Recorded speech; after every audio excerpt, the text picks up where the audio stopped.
In 1980, a long-haul truck driver in this country was earning what researchers who studied it reckon comes to somewhere around $110,000 a year in today's money. 110,000. No degree, no office. You could support a family on one income, own a house, and take the whole month of August off if you'd been there long enough. By 2016, the average was about 40,000. Same job, same trucks, only better ones.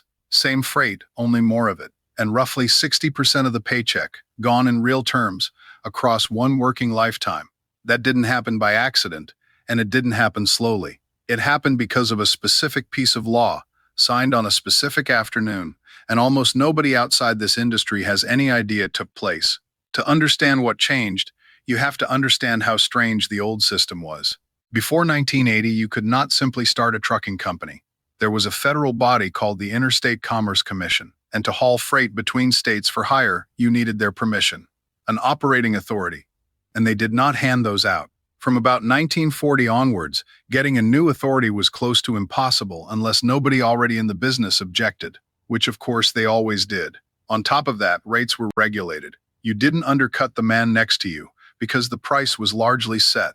Now that is not a free market, and I'm not going to pretend it was, but look at what it produced for the man in the seat. Carriers couldn't compete on price, so they competed on service and reliability. That meant they needed experienced drivers, and they needed to keep them. And around 60% of the trucking workforce was union in the late 70s. When the rate is fixed and the workforce is organized, the money has to go somewhere. A lot of it went into the cab. Then, in 1980, President Carter signed the Motor Carrier Act. The thinking behind it was straightforward and, I'll be honest, not unreasonable. The old system protected established companies from competition.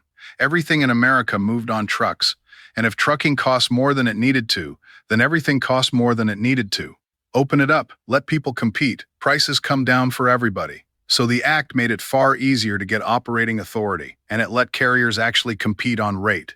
And that is exactly what happened. It worked. It worked faster and harder than almost anybody expected. Here are the numbers, and they move quickly. Licensed carriers, about 20,000 in 1980, over 40,000 by 1990. The industry more than doubled in 10 years. Rates. For truckload freight, prices fell around 25% in real terms between 1977 and 1982. 5 years, a quarter of the price gone. In less than truckload, it was 10 to 20%, and some shippers reported cuts as deep as 40. And the union.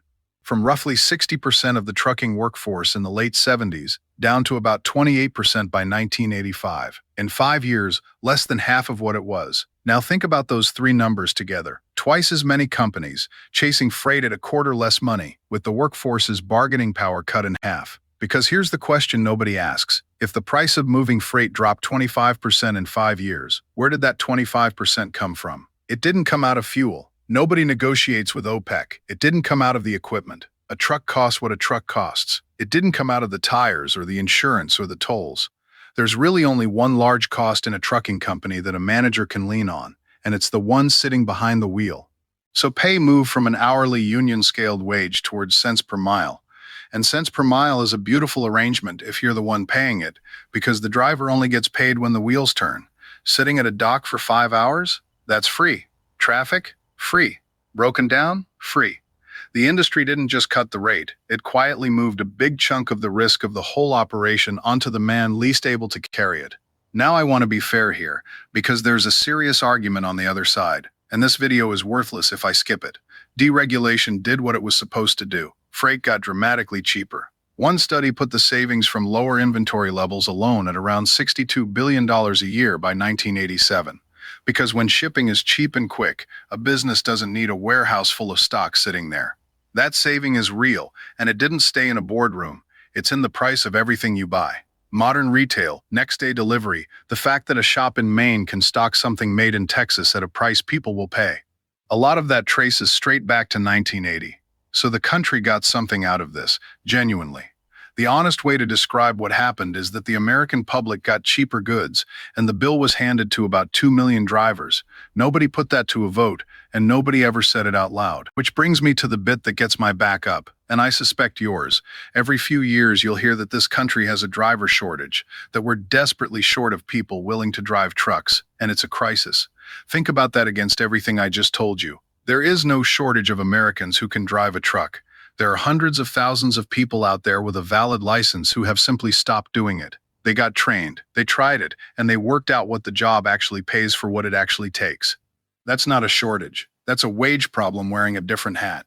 And you can tell because of how the industry responds to it. A genuine shortage of anything gets solved by paying more. This one gets solved by training more people faster and running them through the door and out the other side. I'll finish with this. In 1980, this was a job a man was proud to have. It was skilled, it paid properly, and it was a respectable way to raise a family. Boys wanted to do what their father did. The trucks today are better in every measurable way. Safer, cleaner, more comfortable, more reliable than anything I drove at the start. The job is worse, and it's worse for reasons that have nothing to do with trucks, and everything to do with a decision made in Washington in 1980 that most of the people it happened to never even heard about. Everything you've noticed about this industry over 40 years, the turnover, the training mills, the men who quit inside a year, it all runs back to that afternoon. So here's what I want from you, and this one matters more than usual. What did you make in your first full year driving, and what year was it? Just the two numbers. Don't dress it up. I want a record of this in one place, from the men it happened to, because I've never seen anybody actually collect it. And I'd like the young drivers reading those comments to see exactly what this job used to be worth. If you want more straight looks at what trucking used to pay, what changed, and who paid for it, subscribe to the channel. I'm Dale. Keep the shiny side up, and I'll see you down the road.